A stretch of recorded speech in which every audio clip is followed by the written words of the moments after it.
Welcome friends. ரெகடி கேஸை இன்னைக்கு எபிசோட்ல வரக்கூடிய சுவாரஸ்யமான சீன்ஸ் பத்தி பார்க்கலாம். மனோஜ், ரோகிணி ரெண்டு பேருமே இப்போ ட்ரெஸ்லாம் பர்ச்சேஸ் பண்ணிட்டு கொண்டு வந்துட்டு இருக்கிறாங்க. என்னடா தீபாவளி பொங்கல் கூட இல்ல, இப்போ என்ன பர்ச்சேஸ் பண்ணிட்டு வந்திருக்கிறீங்க அப்படின்னு விஜயா கேட்குறாங்க.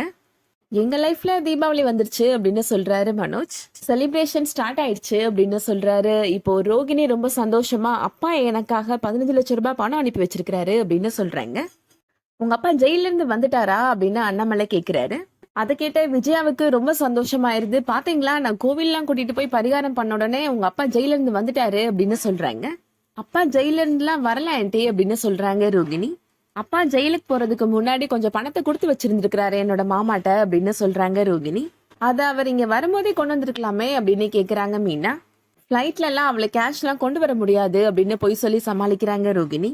அவரே தலைமறைவா இருக்கிறாரு, அவர் எப்படி பணம் அனுப்புனாரு அப்படின்னு முத்து கேள்வி மேல கேள்வி கேட்டுட்டே இருக்கிறாரு.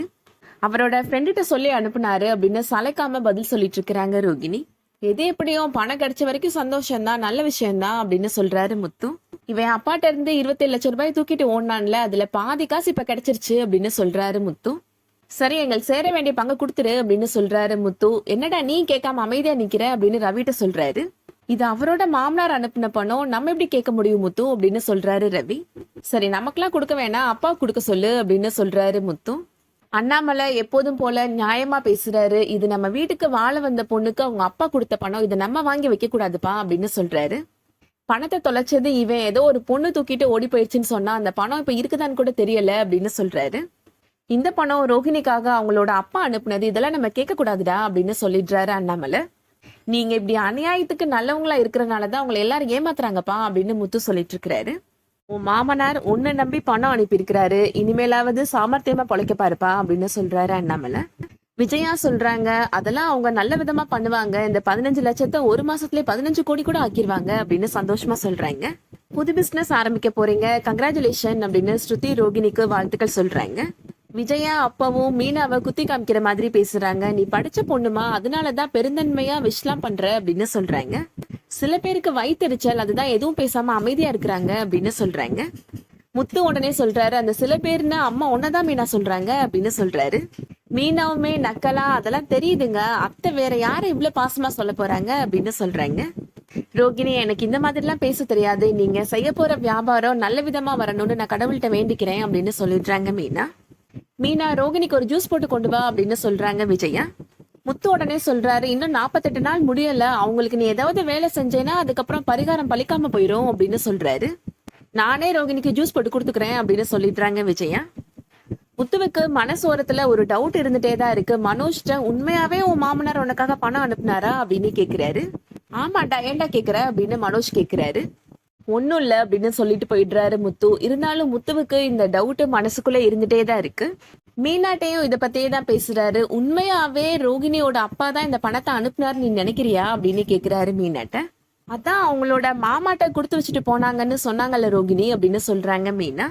அந்தால இவங்களோட மாமாவா இருக்குமானே எனக்கு ஒரு டவுட் இருக்கதான் செய்யுது அப்படின்னு சொல்றாரு முத்து. இந்த பணம் எப்படி வந்துச்சுன்னு சீக்கிரமா கண்டுபிடிக்கணும் அப்படின்னு சொல்றாரு முத்து. இந்த போலீஸ் வேலையெல்லாம் நீங்க பார்க்க வேணாம், நீங்க உங்களோட வேலையை மட்டும் பார்த்தா போதும் அப்படின்னு சொல்லிடுறாங்க மீனா. என் அண்ணனை பத்தி உனக்கு தெரியாது மீனா, அவன் சரியான பொய் சொல்லுவான் அப்படின்னு சொல்றாரு முத்து. உங்க அண்ணன் பொய் சொல்லலாம், ரோகிணி எதுக்காக அங்க பொய் சொல்லணும் அப்படின்னு மீனா ரொம்ப இன்னசென்ட்டா கேக்குறாங்க. இந்த பார்லர் அம்மாவெல்லாம் நம்பவே முடியாது, அது சரியான கேடி அப்படின்னு சொல்றாரு முத்து. இந்த பண விஷயத்துல அதுக்கு ரெண்டும் ஏதோ தகுடு திட்டம் பண்ற மாதிரிதான் எனக்கு தோணுது அப்படின்னு சொல்றாரு முத்து. தேவையில்லாத வேலையெல்லாம் ஆராய்ச்சி பண்ணாம நீங்க உங்க வேலையை பாருங்க அப்படின்னு சொல்லிட்டு போயிடுறாங்க மீனா. இதுக்கிடையில மீனா இப்போ எல்லாரும் சாப்பிடறதுக்காக முட்டை மசாலா பண்ணிருக்கிறாங்க. எல்லாம் சாப்பிடு ரோகிணி அப்படின்னு விஜயாவுமே பரிமாறுறாங்க. ரோகிணிக்கு 2 முட்டை எடுத்து வைக்கிறாங்க. என்ன எல்லாரும் இப்படி பாக்குறீங்க அப்படின்னு கேக்குறாங்க விஜயா.